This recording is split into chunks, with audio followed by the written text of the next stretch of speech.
Buenos días, Ecomundo, ojalá. 4RD, lunes 15 de febrero. La semana inicia con las expectativas de la volatilidad por parte de los corredores de bolsa y los principales analistas a nivel global y las autoridades, impulsada por todo el debate y el miedo de los inversores ante lo desconocido y sobre todo en relación así toda esta inestabilidad corresponde con los mercados financieros o con la economía global, con la economía real y con las tendencias que se vienen perfilando dentro de ella. Las acciones, como hemos planteado, comenzaron el año con una tendencia bajista y las pérdidas han sido encabezadas por sectores susceptibles a los vaivenes de la economía, como los bancos, las automotrices, las empresas de consumo, además de las petroleras. Mientras tanto, los precios de los bonos del Tesoro estadounidense, considerados como una inversión segura, se han disparado y su rendimiento, que se mueve en sentido opuesto, ha caído más de medio punto porcentual este año. Tales tendencias, junto con un alza de la prima que los inversionistas exigen para comprar bonos más riesgosos que los del Tesoro estadounidense, son consideradas como señales de una posible recesión. Este debate ha llegado y se ha instalado de manera importante en los mercados globales, pese a que la economía norteamericana mantiene un nivel de solidez y de un terreno firme. No es menos cierto que hay algunos elementos que preocupan a los mercados.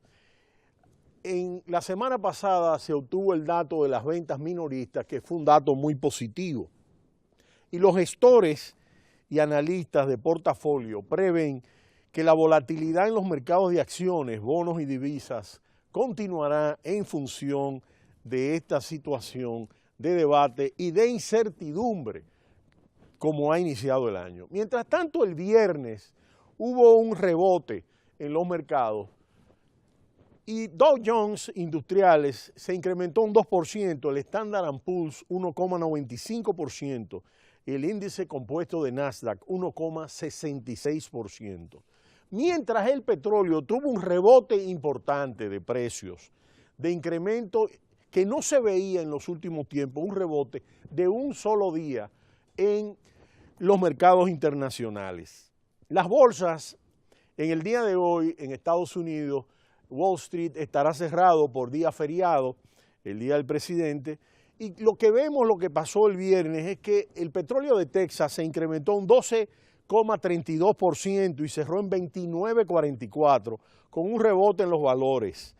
Y es que fue atribuido a los factores que están afectando al mercado de incertidumbre, a pesar del fuerte ascenso de los precios. En la semana acumuló una caída de 4,69% negativo en la semana. Y esta subida de precios no logra superar los $30 en el caso del WTX. En el caso del Brent de referencia de Europa, el rebote también fue importante con un 10,97 y cerró en 33,36.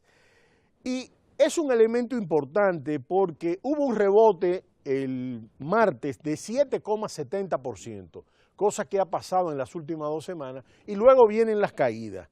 Y llegó a situarse el Brent por debajo de los $30. Y en su conjunto el petróleo del Brent se redujo 3,02% respecto a la apertura del lunes acumulada en la semana. Es importante tomar en consideración que el indicador de volatilidad ampliamente seguido en el mercado de bonos del gobierno estadounidense de 13 billones alcanzó la semana pasada su nivel máximo en 12 meses. Y la volatilidad en los mercados cambiarios llegó a su mayor nivel del 2011, según el JP Morgan Global Index. El pasado viernes, la agencia de estadísticas Eurostat dio detalles interesantes de las estadísticas de crecimiento del último trimestre para toda la zona euro y para la Unión Europea. y el avance de la eurozona se estanca en el 0,3% a nivel de todos los países que incorporan a la eurozona y mete presión a toda la situación global, tanto de la eurozona como de la Unión Europea. La eurozona creció a nivel anual en el 2015 1,5%, mientras que la Unión Europea como conjunto 1,8%. Este es un elemento interesante. Si vemos a nivel trimestral, la economía de la eurozona creció el 0,3% en el último trimestre del 2015, lo que quiere decir que hay una desaceleración, idéntica tasa que en el trimestre anterior. Es decir, quiere decir que los últimos 2 trimestres acusa una tendencia a la baja en el crecimiento. Y recordemos que en la economía norteamericana el último trimestre fue de 0,7%.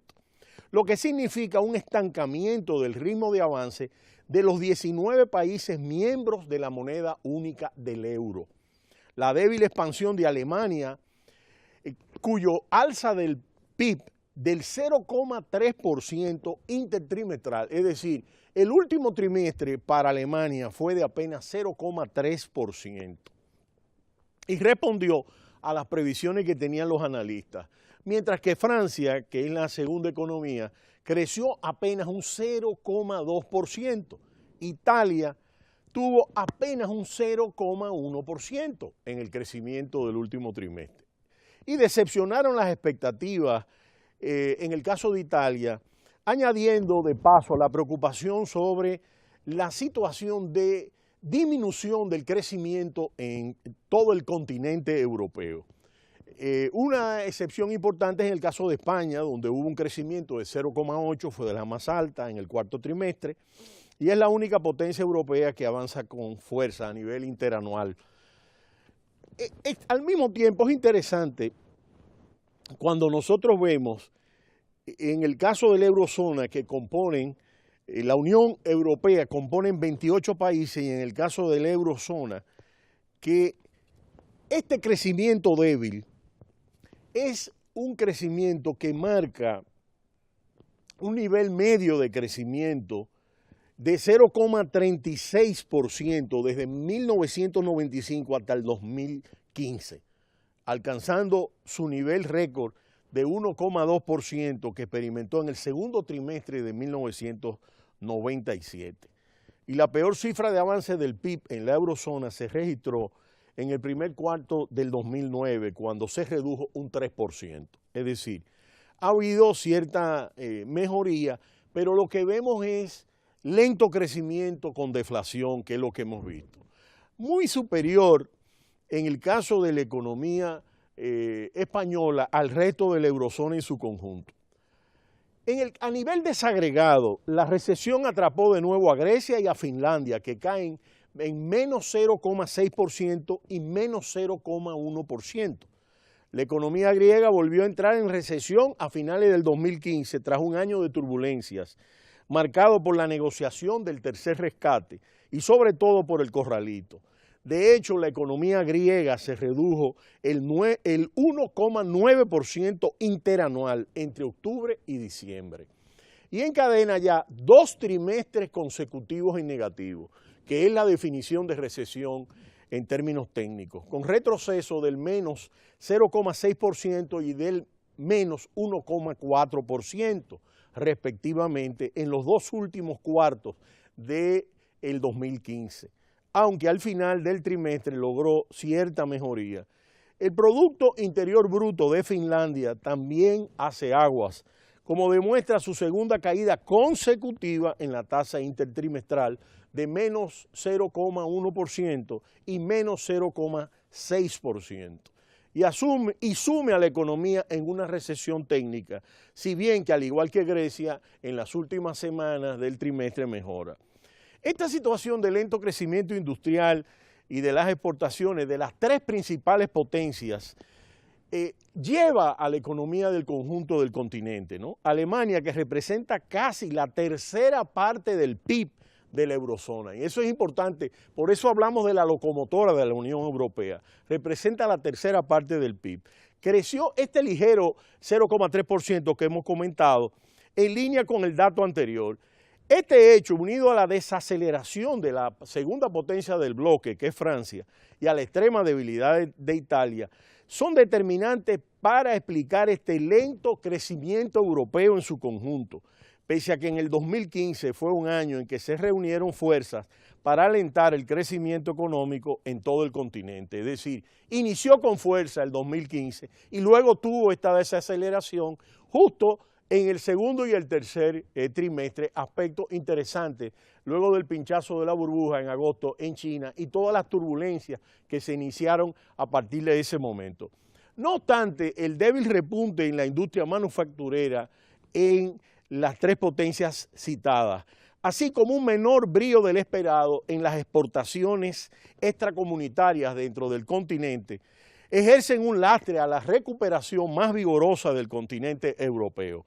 El dato del PIB europeo es preocupante, ya que el frenazo está concentrado en la inversión, que es al fin y al cabo lo que genera el crecimiento económico a largo plazo.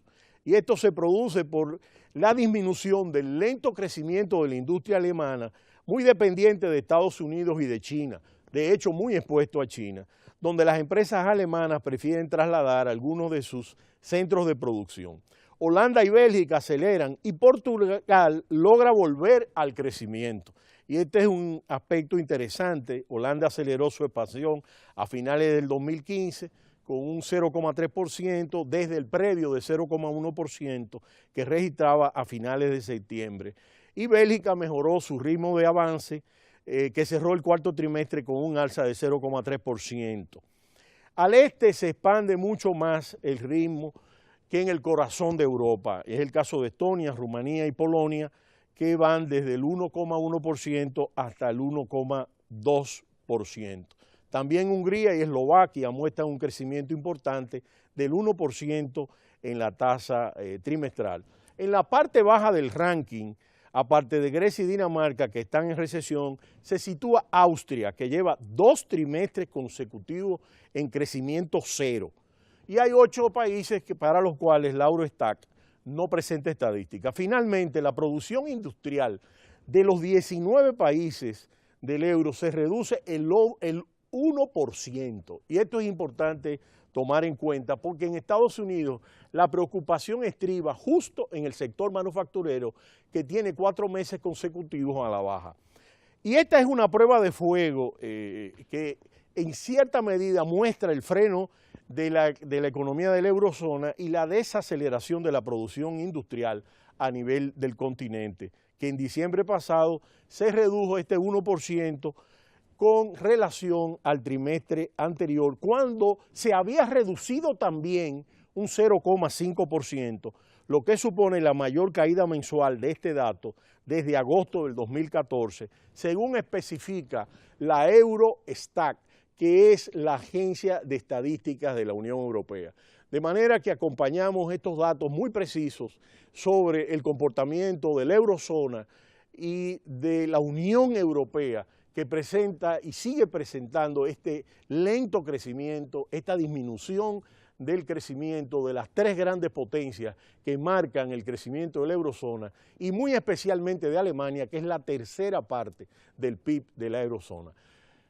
Pero será hasta mañana cuando volveremos en Ecomundo, ojalá 4RD. Cita cultural, no le cambie.